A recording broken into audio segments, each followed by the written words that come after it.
Hi, welcome to Blaze Hackman Masterclass number 1. I'm Blaze Hackman, and Masterclass number 1 and all these masterclasses are just about my personal opinion on things to do with film and theatre and creatively, online, all that kind of stuff. So I hope you enjoy it. A little bit about myself. I've had a lot of experience in the media as an actor, as a voiceover. Written quite a few scripts and projects over the years, and over that time I've just formed my own opinion of how things should be done, and so you can either listen to this or you cannot. It's up to you. I think one of the enduring concepts that I adhere to creatively is what David Lynch says. He says, just do it till it's correct.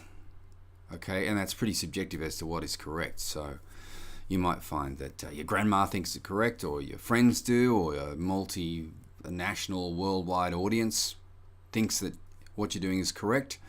That's entirely up to you. Depends on your other goals as well. What do you want to do? Do you want to make a lot of money, or do you just have a hobby? Or do you need neither and it's just some kind of weird personal satisfaction? You stick it in the bottom of the drawer, whatever you're creating.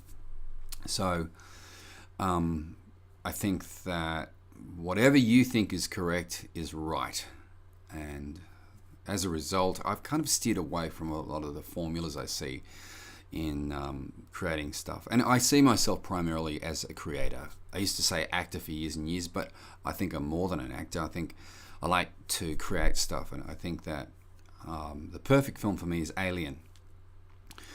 You go and read Sid Field's Guide to Screenwriting, he'll tell you the perfect film is Chinatown. Is it Sid Field? I get Sid Field and Sid Mead mixed up. But, you know, or some people say, well, you've got to have Act 1, Act 2, and then 3, and in Act 3, there's the resolution, the Aristotelian ending, which I learned at university when I was doing a Bachelor of Arts in Performance some years ago. And then you've got other plays like Wojciech, which is, you know, a play I studied at that uni. Not extensively, but I like the idea of, well, you get this play, you can have 12 chapters, you can just chuck it up into the air, and then the chapters fall on the ground, and then you just put the deck back together, and that's the story. So there is no kind of like, this linear narrative that has to have a resolution at the end, which is kind of like every Hollywood film. Or there is no script perfection. If you read David Mamet's plays and the way he does dialogue, which is kind of amazing, and then I think it was a film called The Heist, and I can't remember who was in it, but a couple of actors were actually doing his dialogue on camera, and I thought, wow, this is rubbish. This script is really try hard. And then I realized it was David Mamet. So what worked in theatre didn't necessarily work in, on film, but it certainly did in Glenn Ross. So, it's pretty subjective. It's just up to you. And I think sometimes, even if you're shit, what you're doing, you're kind of on the right path. So if someone comes in and tries to make it better and doesn't make it all shiny, then they're actually in a way compromising you. That's why I like, and I think the future of entertainment and creation is platforms like YouTube. And if you look at PewDiePie, I mean, it's just a mess what he does, but it kind of works because there's no correct. It just spits it out, stream of consciousness.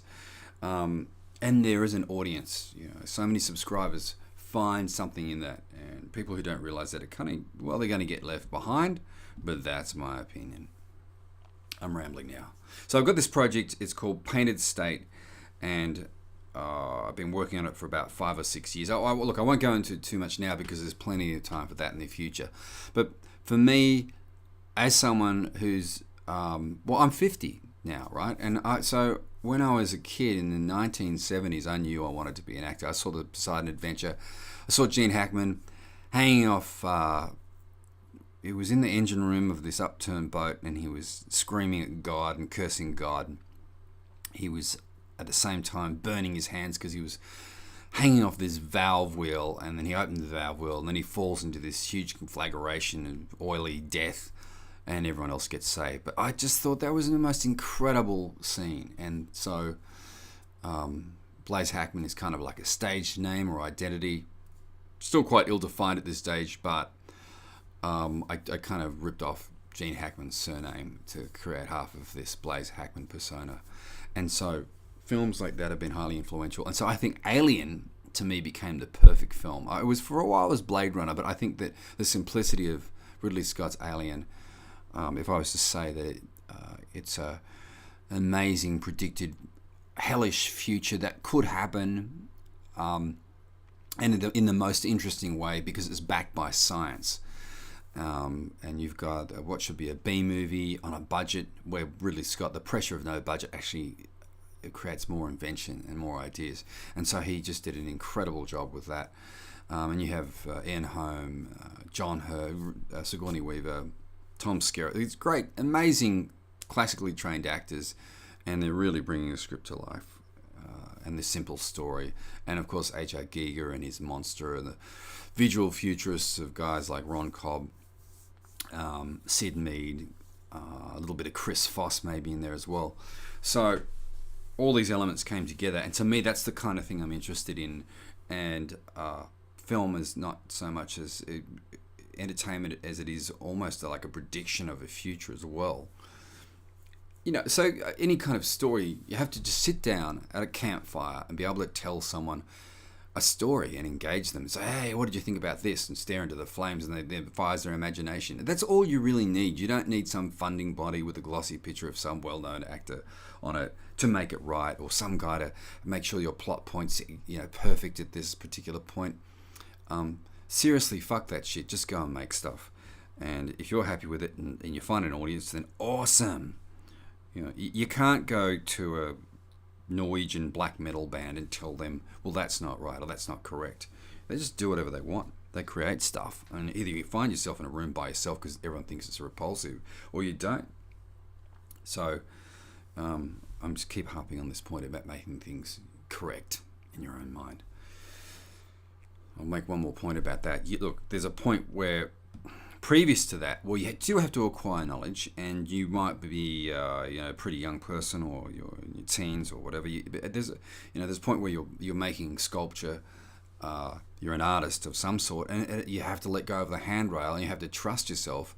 And not everyone's going to like Surrealism by Salvador Dali. They're not going to like Henry Moore sculptures. They're not going to like your version of a sculpture. Some people are going to go, well, that's rubbish. I can't, understand that. But that's you. So you get good at doing whatever that is. So you do have to receive information at some point along the way. But at a point that tapers off, and you just have to trust yourself and form your own style. Anyway, so here's this thing called Painted State, and Alien was highly influential for me in it. I wrote a bunch of ideas down about 5 or 6 years ago because I'd been working as an actor for a long time, and I was kind of frustrated, very frustrated, because I thought, well, my destiny is just become this, fat dad. Not that I'm fat. I actually sort of pride myself in being pretty fit through Brazilian Jiu-Jitsu and surfing and other sports like that. But in the industry, I think in Australia particularly, which is where I live, in Sydney, never have really been embraced. And as an actor, on the level that I wanted to, I'm always playing the bad guy, the bad cop. I'm always, to me, my mind, the Band-Aid, a mechanism to prop up the other actors to do interesting things. And I personally think that this saying that there's no small parts, there's no small actors, that's rubbish as well. Complete rubbish. Because you might do that early in your career, but as you progress, you want to have a bigger role. You want to be the central character. And I think a lot of great actors are great because they get to do their craft so often. And because it's such a tough industry, a lot of people don't get that opportunity. So there's greatness is locked away, and then it's replaced by depression and inactivity, and ultimately they leave the industry. So I just thought, well, I don't really want to go down that path. So I just wrote the perfect vehicle for myself, and a story that I thought would be really entertaining. And I'd written a bunch of scenarios, but this is the one I liked the most. So before you look at it, just know that I started this before. I haven't even seen Mad Max Fury Road on purpose yet. That's been out for a year and a half now. I've been toying with the idea of clowns or clowning. Not that this is a clown film. If it is, it's clowns with a K for potassium, because potassium iodide protects your thyroid from radiation. More about that later. But I like the idea of putting on makeup and a facade, and where that's going to lead you as and what the permission it gives you as an individual, as an actor. So I kind of, this is a mask of a bleak future, and so this is a really interesting story that I made, and this predates obviously all this irresponsible, although kind of enticing in the early phases, this evil clown scenarios. That's a one-dimensional interpretation, whereas this is more of a prediction of a future where there's a nuclear holocaust. Survivors find this stuff in a military bunker. It's paint. They put it on their face protection, but they don't realize it's actually a weapon.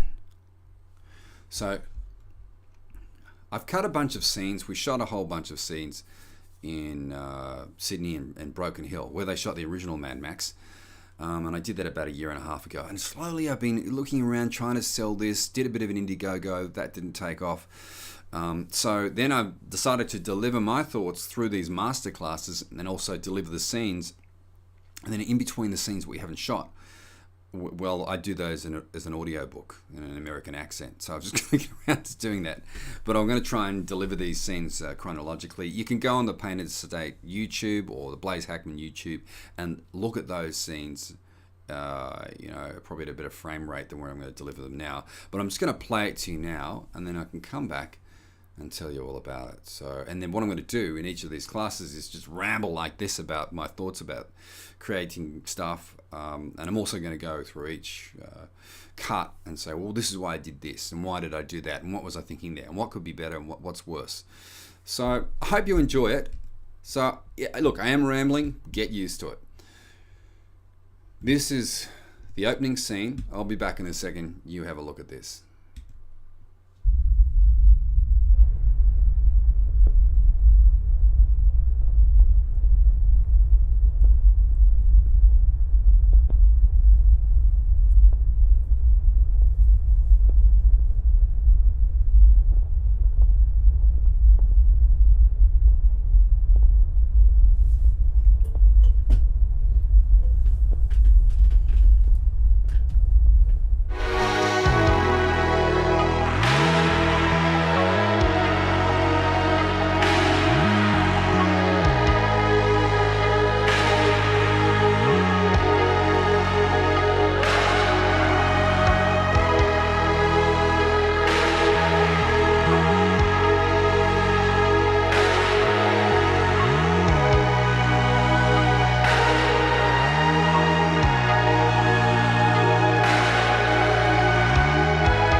And there we go. Okay, that's the next scene. We'll just pause that one. Amazing Mac shortcuts. So, there you have it. That's the opening scene of Painted State. Well, it's probably scene 3, so you get a couple of shots, sun rising over an apocalyptic desert landscape, and then we go inside and start seeing shadows. This guy gets up. And then he puts on the makeup, and I put the details from the screenplay at the beginning of each scene, and I'm kind of been doing that on a regular basis because with the other scenes as well. I think it sets the scene so that people are in no doubt as to what's happening in case my editing's a bit rubbish. Because sometimes you need to take these opinions. I just said beforehand there, it doesn't really matter, but it does when you are open to it because you are unsure. When you are sure, then you proceed. But if you think, well, I hope this is clear, go and consult someone you trust and ask them, does this cut work? And then put yourself an insurance policy in there by putting the scene details in, which is part of this process. I wouldn't always do that. Some people think that if you put any kind of narration in a film, the film's in trouble because you're kind of having to explain to the audience. But in Blade Runner, I thought Harrison Ford's monologues were awesome. It really helped the film, and he's got an amazing voice. So let's talk about this clown thing, right? This is an idea, and it's not even uniquely my idea, but it's something I've played with for a long time theatrically. And I guess I was talking to my kids last night about this when we were watching the video clip of Starman, David Bowie, the late but amazing David Bowie. Huge influence on me. The alter ego of Ziggy Stardust that he was running. His sense of creativity, the weirdness that he was coming up with, which shouldn't have succeeded, but somehow people found it appealing. And I really enjoy the permission of dressing up and just looking weird and doing kind of weird stuff. And so I've done this for a long time.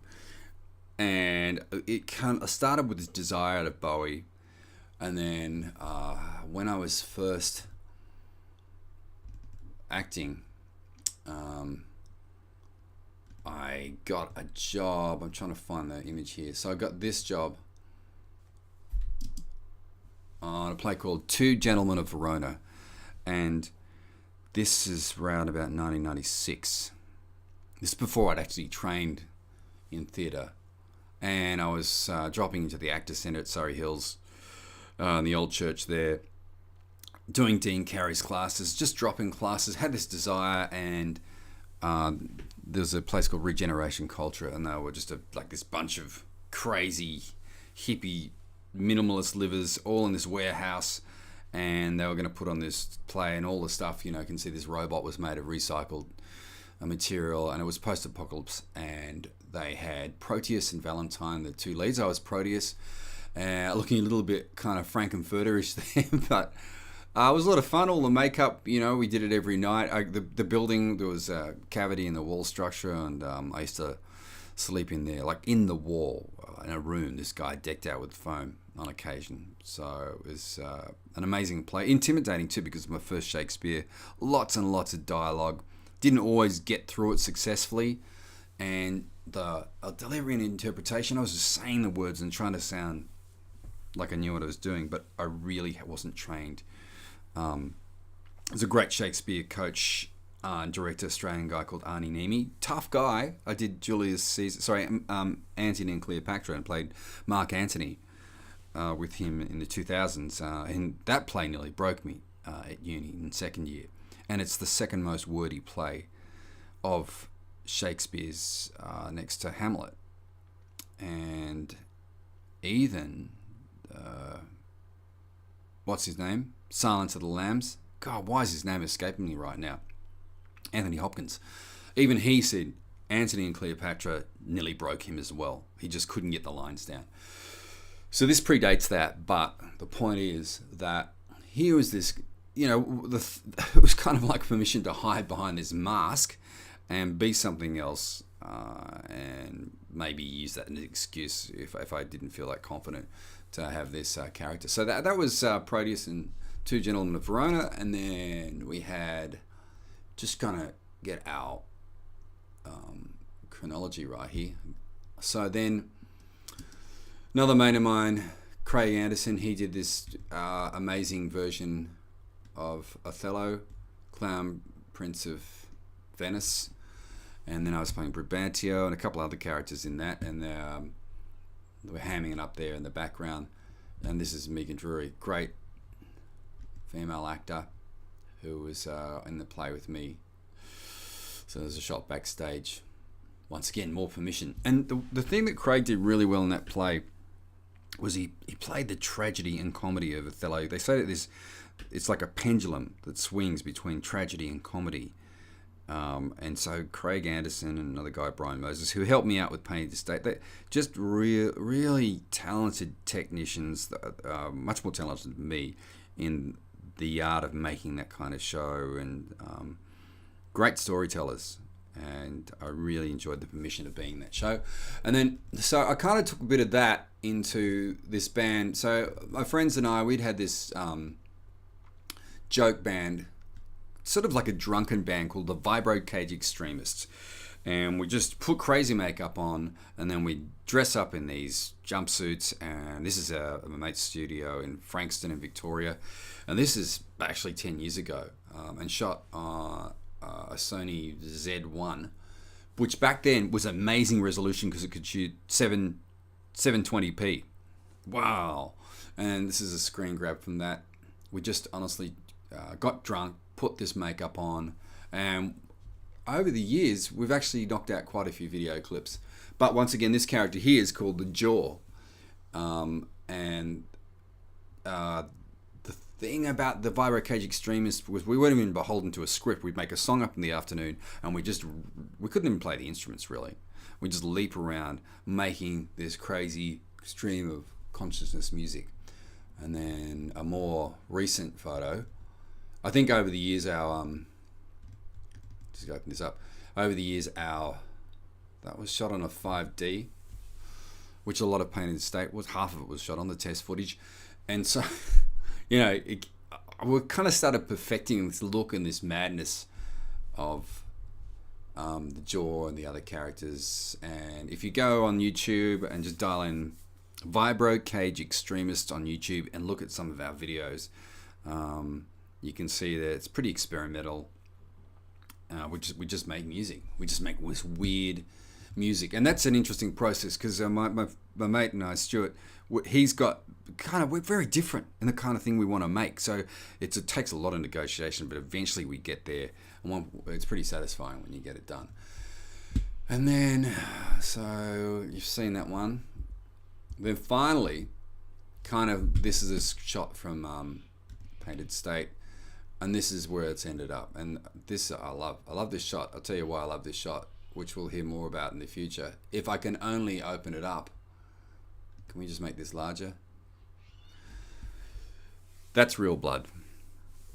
The day we were shooting, I did a stunt, which I didn't want one of the female actors to do. And a lot of the time with the script, to make the test footage, I'd have to switch characters around, or I'd have to rewrite it in a minor fashion so that we could make sense of the scene and use whoever was available. But this was a case of staying safe. Anyway, the bottom line is, and I do have this on video too, I'm too scared to release it because I don't want it to go viral for the wrong reasons. But it's me leaping through a wall of inflatable sex dolls, and the rack the dolls were attached to smashed me in the face and then put a huge cut between my eyes. Then I had to go into the next scene. So we shot the scene, and I was actually very stoked with it because the scene came up great and the blood just looked amazing. It was the perfect kind of thing. So, don't tell anyone. I don't want anyone coming to me and saying, well, we can't insure you because you're just too dangerous to make a movie with, which is the destination for this. In fact, it's not even, this Painted State started out as a film. And this is the character X, my character, the lead character in Painted State. It started out as a film, as a feature film, but then, this is realization of this golden age of television and subscriber-based television. Is that if you get 6 seasons, you get to really build that character. Look at Rick on Walking Dead or Game of Thrones. You really get to engage with the character, and you want to see them again. And they get to tell the story, and the actors get to act, and then they get profile. And now a lot of these, not that, I want to be a huge Hollywood star. I just want to do work like this, which I think is so much fun and interesting, and you just love going to work and you're passionate about. To be able to do more of this kind of stuff at a higher level.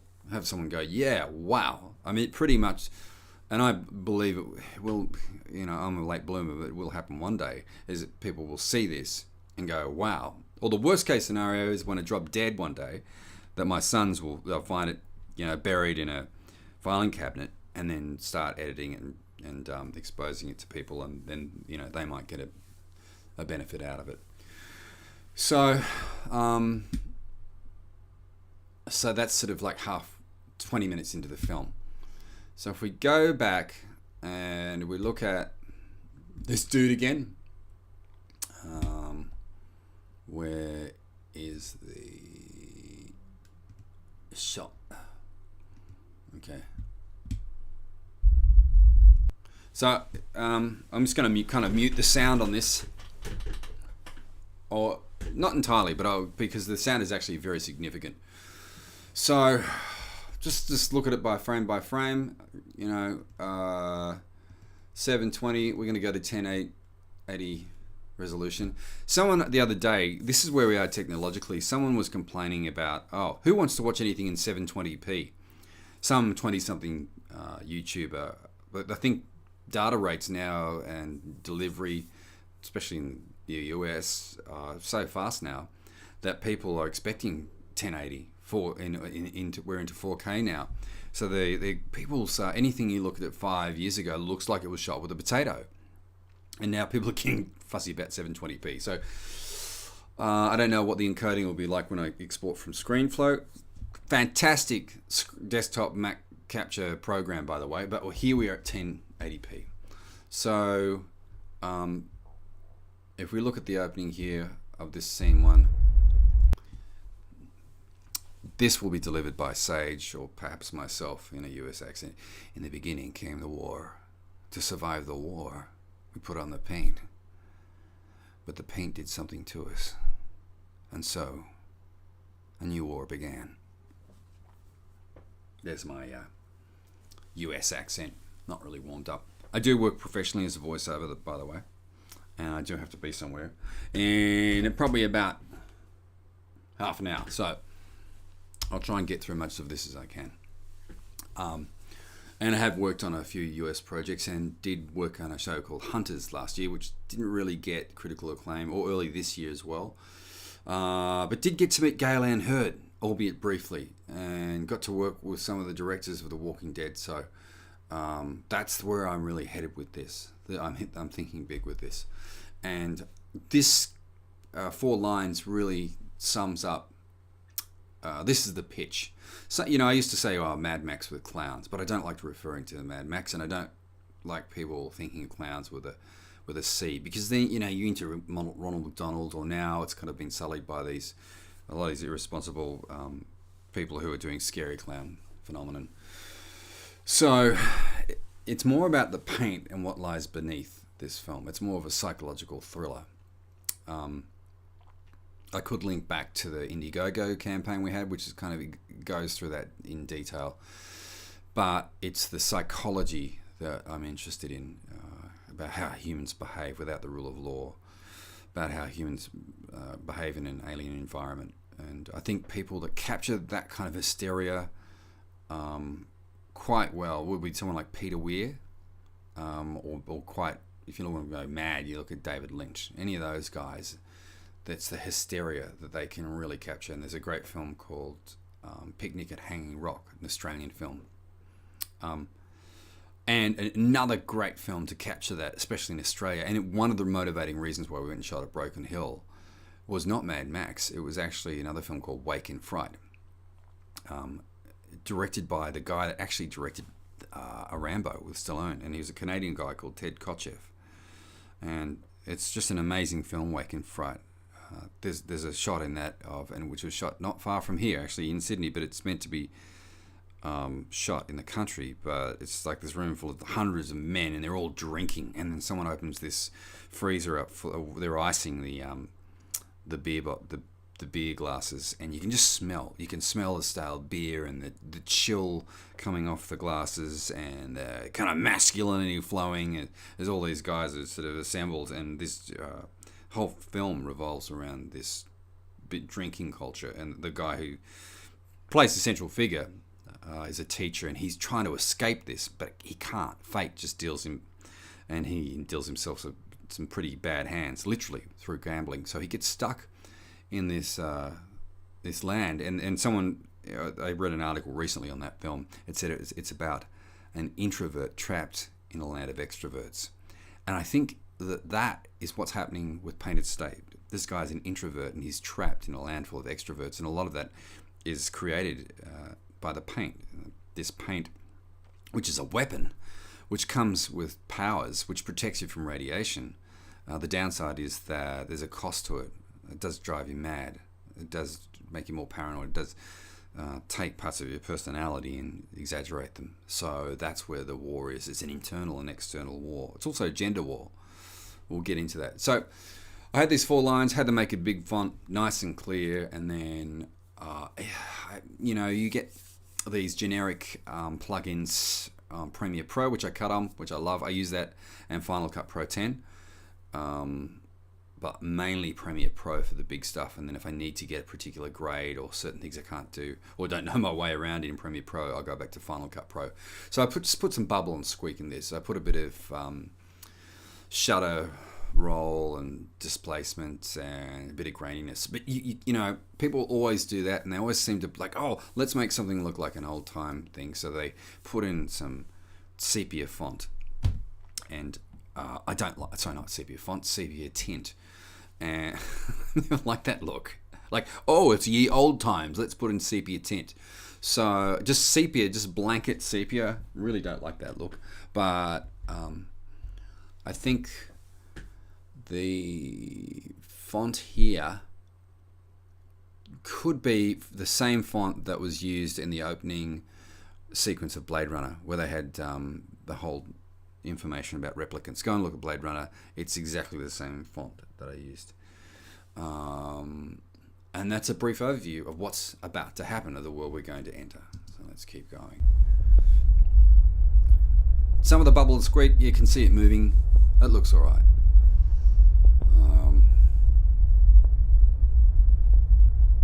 Okay. So now we're into, is it Courier New, the font for scripts? I think there's Courier New, Courier Bold. I can't remember. One of the things I use Celtics. It's like free online software. When I started, it was freer to write the script. So if you are considering script writing, use Celtics. You can use Final Draft 6. It's probably that's what I had as an option as well. But I started on Celtics, and Final Draft is quite expensive, but Celtics was free at the time.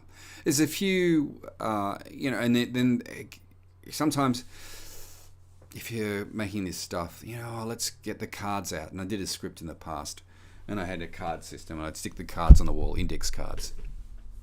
And the script was called Xenocide, XENOCIDE. And I was living, this is 20 years ago, and I wrote it while I was living in DY, Northern Beaches of Sydney, and my whole cruddy apartment just had a whole wall of these index cards. But it just was another level of frustration. It was a good script. And then Matthew Riley, who was a law student, who then was kind of discovered by a friend of mine who worked for Angus and Robertson Publishers and helped him self-publish, or picked up his self-published book. She helped launch him. That could be that's a memory, that story. So hopefully it's 100% accurate. But he pretty much wanted a career in writing because he wanted a job where he didn't have to get up earlier than 11 o'clock in the morning. And I thought that was a legendary statement of ambition.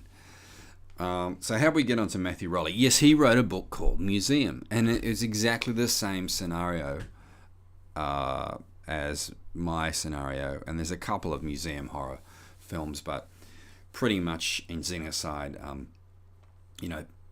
there's a truck full of medical waste or something, and then some dude falls into it, it's radioactive, and then he crawls up a tunnel, ends up in the museum, and then starts terrorizing like a few people in the museum who's doing an overnight shift.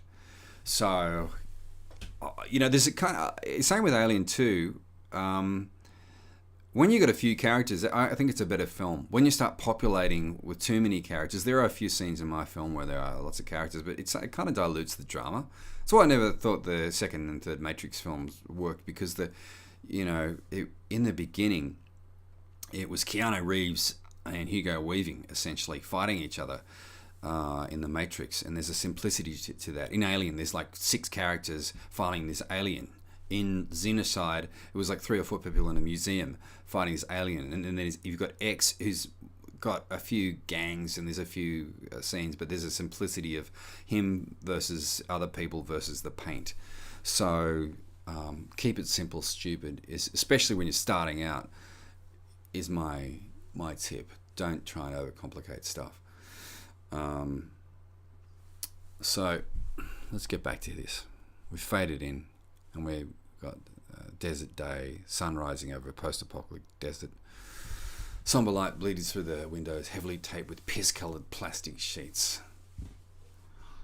I think the original script had lead on them as well, because there had to be an explanation how you're stopping the radiation. And so you'll notice in this character, not only does he use timing, he's got a limited amount of time to get his old makeup off and then the new makeup on. Not only that, you go, well, how do you explain he's in this room, there's no lead, I don't see any lead. How's plastic going to protect him from radiation?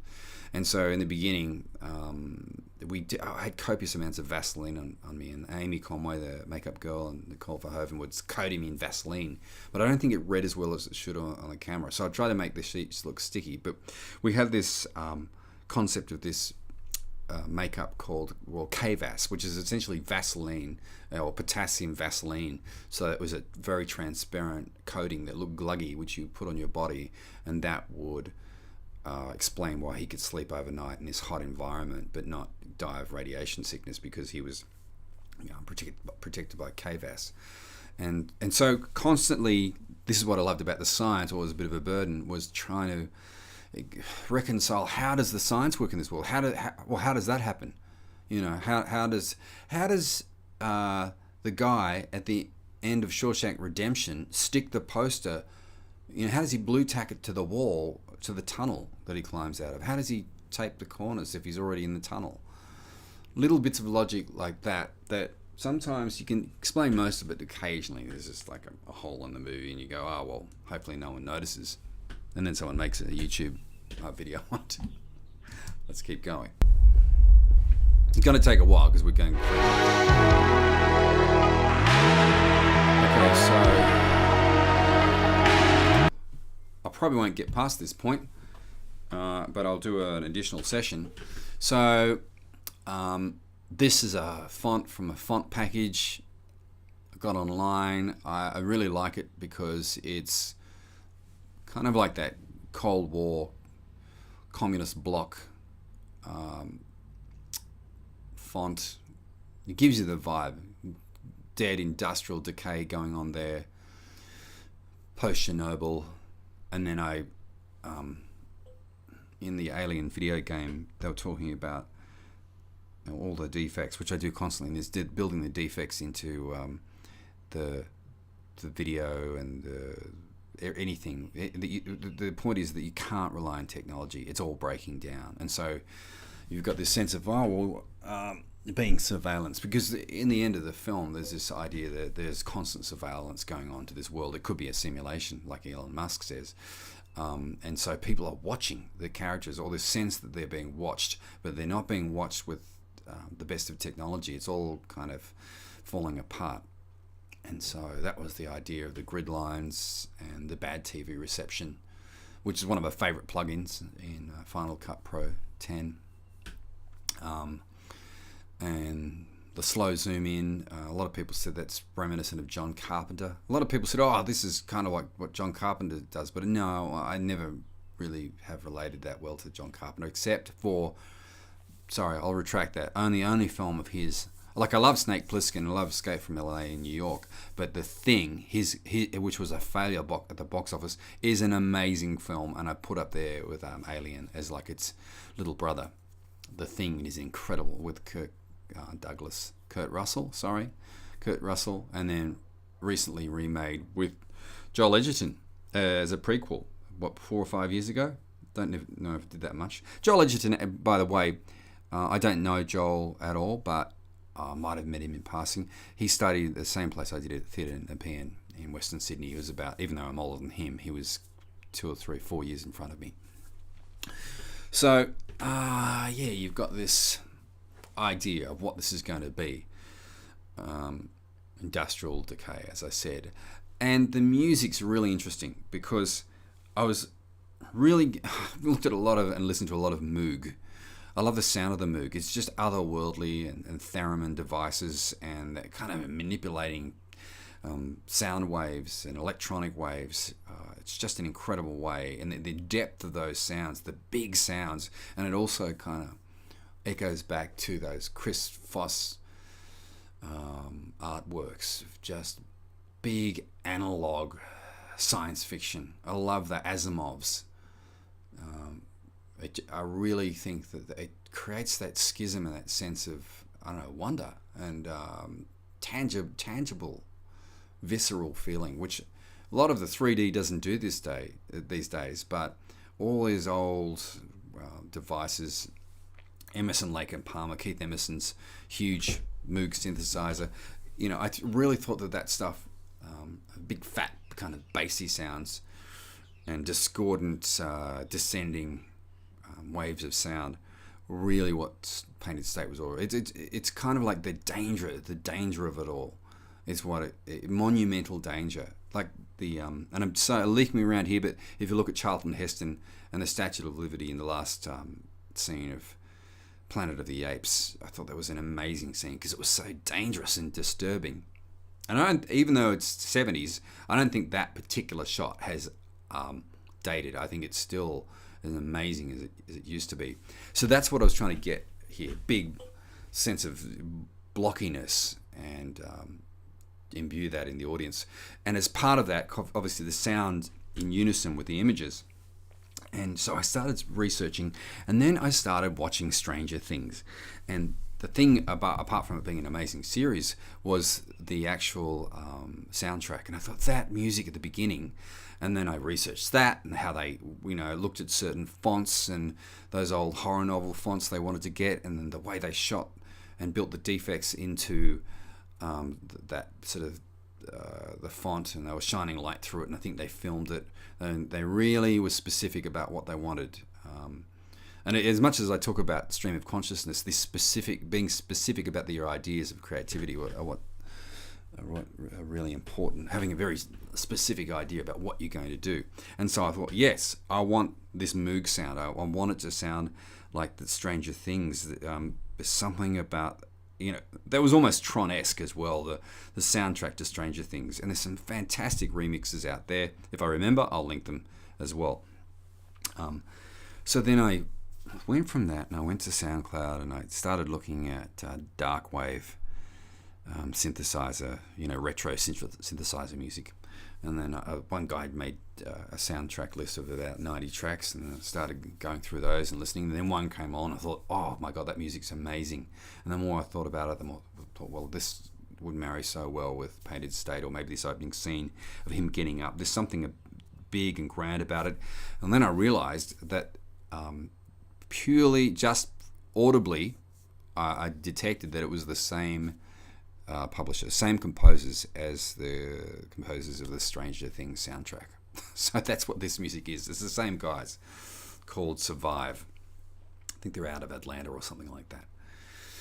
And so I got one of their songs, and the end of the song, I acquired the end of that, and then I've put it on this video, and then YouTube sends you things and says, well, don't worry, but you can't monetize this, and that's fine. As long as I can use their sounds, not get in trouble, to enhance and caress this concept, great.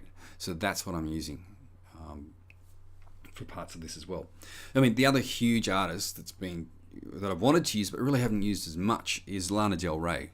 And when I was thinking about this constantly, I'd be jogging down there at Bondi Beach, jogging on the sand, and I have Lana Del Rey. I'd have her playing all the time, and I have a few tracks of hers that I would want to use. So that's the music you're hearing at the beginning here. So I'm going to pause it there, and we're going to take a break. Okay, so think of this as part one of Blaze Hackman's Masterclass number 1. Let's just have a little break.